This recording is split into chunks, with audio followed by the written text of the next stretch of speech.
Hello, everybody, and we are doing yet another ranking. As I said in my last Saw ranking, that I'm going to be doing the Scream movies because I've been on a Halloween marathon and I'm ranking all the Scream movies. Yeah, basically, I've been watching a horror movie or Halloween movie every day, more than once a day, depending on the day. And this time, after the Saw movies, I decided to do Scream since I was a big fan of Scream and I only seen the sequel once. So I was like, hey, might as well watch all of them, especially since there's going to be. It seems like they're doing a new films every year now, which is interesting because this is a franchise that has six movies, but in grand scheme of things, that's not a whole lot, and there's different eras and gaps between some of them. But let's get started. If you've seen these movies, you already know it shouldn't be that different than other people's rankings, but Scream 1 is an S tier, and it's easily the best, and nothing else really touches it. It's probably one of the best horror slasher movies ever made, to be honest. It's up there with Nightmare on Elm Street, who ironically has the same director as Scream, Wes Craven, who did the first four movies. Of course, the writing differs between each movie. The original was written and created by Kevin Williamson, I believe is his name, who also worked a little bit on two, but most of that got scrapped, unfortunately. And four was the other movie they did, and just other producing for the most part. But yeah, it turns out the more he's involved, the better the movies are. The Wes Craven's directing is pretty great. All the directing and acting, all these movies for the most part are pretty good and top notch. Just the writing can fall flat a few places. But Scream is pretty much a perfect horror movie. It subverts all the main tropes, but not in a not in an annoying way, a unique way. It tries to make the genre more grounded, and does unique twists that even though after watching all these horror movies, even it still feels original even in the first movie, even though the other ones kind of milk it. And I feel like it's one of those things that works the best only in one case, because when you keep doing it because of how the first movie was made, it doesn't work as well. And that brings me to Scream 2, which I think is a downgrade. I remember thinking it was okay when I first saw it, and the most interesting thing is that Jada Pinkett Smith dies, which is pretty good because I don't really like her. She's annoying. Never liked her, and she's been really annoying. So yeah, it's actually pretty low. I don't really care for much of the Scream sequels, but we'll get to the two that I think actually are the exception. In a Scream, actually, I gotta add another tier to be honest, because there's one movie that has to be in this tier. We're gonna do an F tier. It's Scream 2 is boring. It's so long and it doesn't do anything interesting because the original ideas got scrapped because of leaks online, which I feel like is a dumb reason to change a movie. If the original, if you're making a movie and you have a script and then you change it because of something like that, sure it sucks, but how many people are you gonna really change your movie just because of that? And I feel like that's the biggest problem with Scream 2. The last two killers suck, alright? And none of the killers ever top the original because they feel realistic, and they, even though it's all the twists, there's two of them. It's like, but you can see the characters; they make sense throughout the movie. Those two, but a lot of times, like, they'll have a character in the franchise that'll completely change their personality. Even there's like no hints at all that they're the killer, which is really, I think it's bad storytelling, to be honest, and a lot of them had that problem. Scream 2 is also the first one to introduce the stab movies, which are the only things I really like about the sequels, because I think it's kind of funny to have a movie about the movie in the movie. It's kind of very meta. It kills one of the Legacy cast, I think the worst one to kill off, I feel like, because he's the character Randy, who is probably could have done more interesting stuff in their movies rather than uh, the other two, which are Dewey and what's her name, Gail Weathers, who I get really tired of. For some reason, in the first movie, they had a little bit of chemistry that related to real life things where they got married, and the movies focus way too much on that aspect, and it just becomes a really boring melodrama throughout the movies. That's why some of the sequels get bogged down by it. It's like they don't seem to be affected that much by the killings. Like Sydney was the only character you care about in these sequels. Uh, his sister died, and they only mention it in a deleted scene in 4, and all he cares about is his relationship with the reporter the whole time. It just gets annoying. It worked in the first movie, but it gets old. It gets really old in these sequels, and 2 is when it started to feel like that. It feels like their only reason here is just to showcase that they have chemistry together because they're married in real life. Well, not anymore. But yeah, Scream 2's Final Killers. One makes sense, the other one sucks. It goes on for too long. The one guy sings a song that's really bad, and then there's some weird frat stuff. It has good elements, but yeah, a lot of the interesting stuff they basically got rid of for sequels to be used or anything like that. So yeah, Scream 2 is not a big fan of. It felt rushed. It kind of was. Yeah, and Scream 3 is down at the bottom. They're supposed to be the ending of the original trilogy. I don't really see it that way. I feel like 4 is much a better ending than 3 is. 3 tries to be more meta by having it about the like they're in the movie now, being the Stab 3 movie they're making, of course. And they have bad actors who can't act now. They don't really do anything interesting. They die stupidly. I'm gonna use this lighter to read this message, and the characters feel really dumb. The the only character you like is only character I like in this movie is Sydney, who's pretty much the only consistent character. And you kind of feel how tired she is of the same formula. It's kind of, and the main killer is a director. I'm a director. He's the only one that's a one killer, and they don't do anything interesting with that, or the fact he has a voice changer that's not even possible for the time. It's only really been possible to have that type of technology in modern day today, as we're seeing. So that's just been cultivated pretty much now. The AI voice. This guy was probably using a perfect AI voice in 2000, basically. Uh, yeah, it's not very good. The guy, like I said, the guy before and after is too twisty. It's too stupid. It tries to connect it to the original, but in the dumbest way possible. Some of the later movies try to do that too. They'll bring back some element like all this was connected, but here it's stupid and it's not mentioned ever again. Or in fact, this got mentioned. The only time he was mentioned is in the new movie 6. In fact, he said they did it by himself. It kind of a way to mock him because he kind of sucks. His plan's stupid. His relationship is yeah. It's also there's a kind of a subplot about like producers taking advantage of young actresses, which would have been interesting, but they don't focus it on that well. And it's also kind of hypocritical, seeing as the producer of the movie is none other than Harvey Weinstein. Yes, that Harvey Weinstein. So yeah, it's kind of weird to see a movie about that and have very, very little self-awareness about it. Having a movie a subplot about a producer taking advantage of young actresses, and one of the producers does the exact same thing in real life. So yeah, that's kind of funny, but not in a good way. Scream 4 it brings it back full circle, actually, because just because the one character's related to the character's mom doesn't mean it brings it back to full circle like Scream 3 believes. Scream 4 has one of my favorite openings with its double twist, it's funny and it's meta, and I like Scream 4. It's the original writer came back, Kevin Williamson. I mean, Wes Craven's back as well. It's the last ever directorial film. It feels more well-rounded. There's no more drama between Dewey and Gil.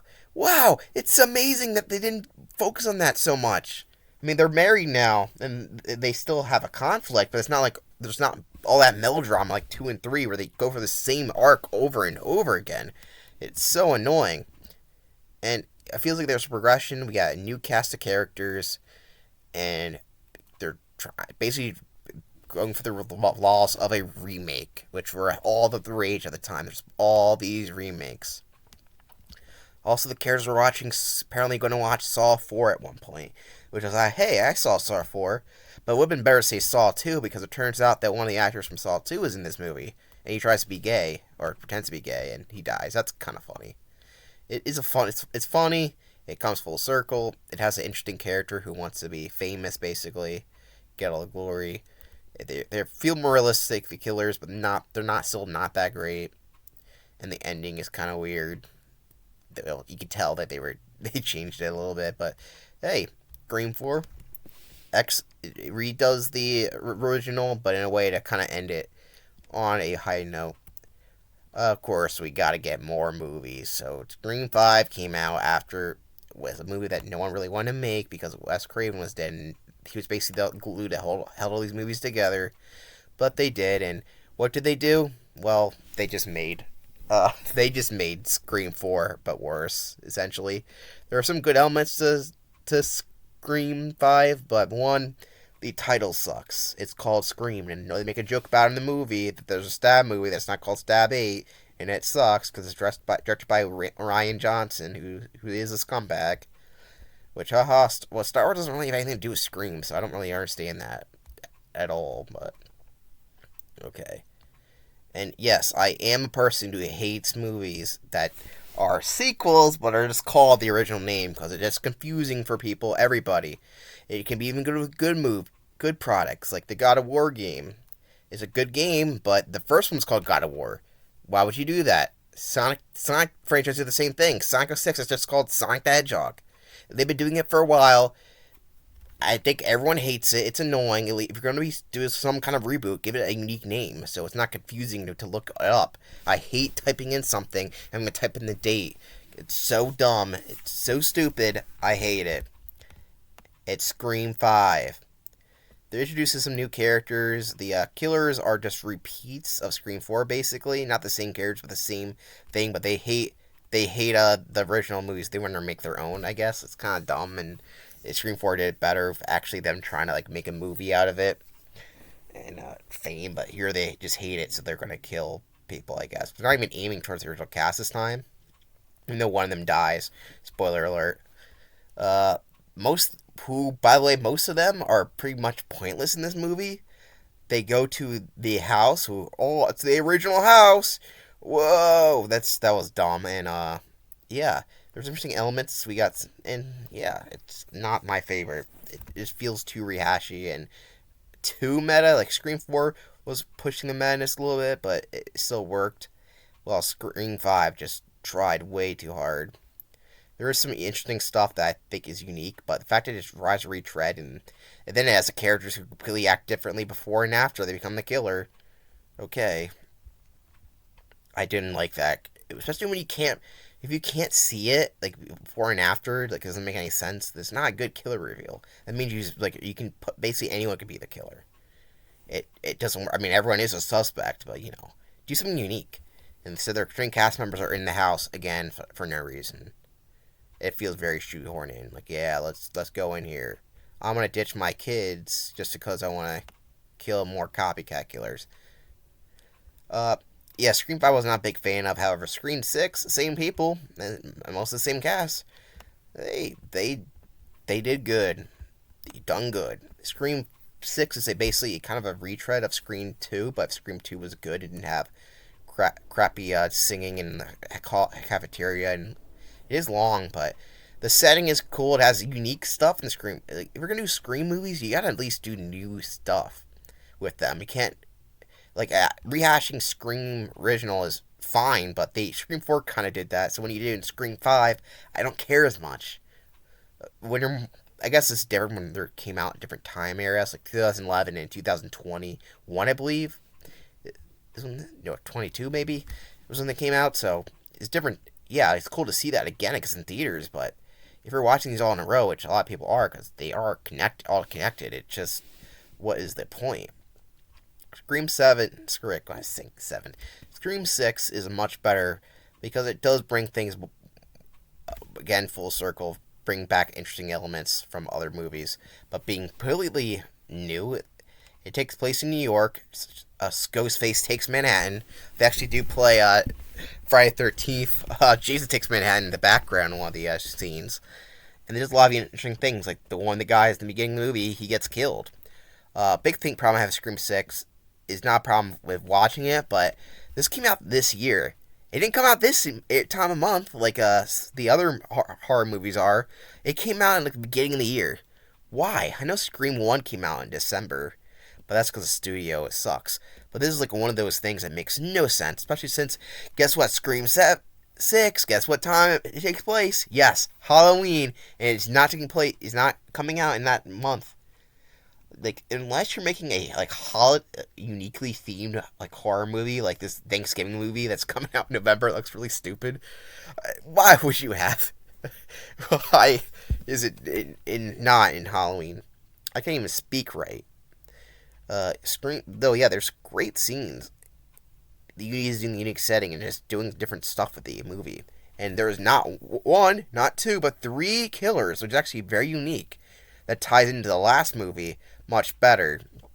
Like, oh, that's kind of clever. It does a lot more clever things and a unique twist. Like, okay, it does the same thing with a killer reveal on speech like all the other movies do, which gets a little tiring. But at least this time, they were doing different things with it. We're adding more, which is something I thought they pretty much should do. At one point, there's two Ghostface at the same time trying to kill people, which is very unique. Because, like I said, there's three, but I always thought we know there's two of them, so why don't we just see them at the same time? It doesn't happen until the end, but there's scenes in a convenience store that was really well done. There's great chase scenes. There's a scene of a ladder that's great. There's a bunch better scenes because we're doing unique stuff, and I want to see that with the next film. More unique stuff, and these characters I do like a bit more here. I wonder what they're going to do with them. Scream 7. There's some I don't care for. Some are just like, oh my god, this character, can they just shut up?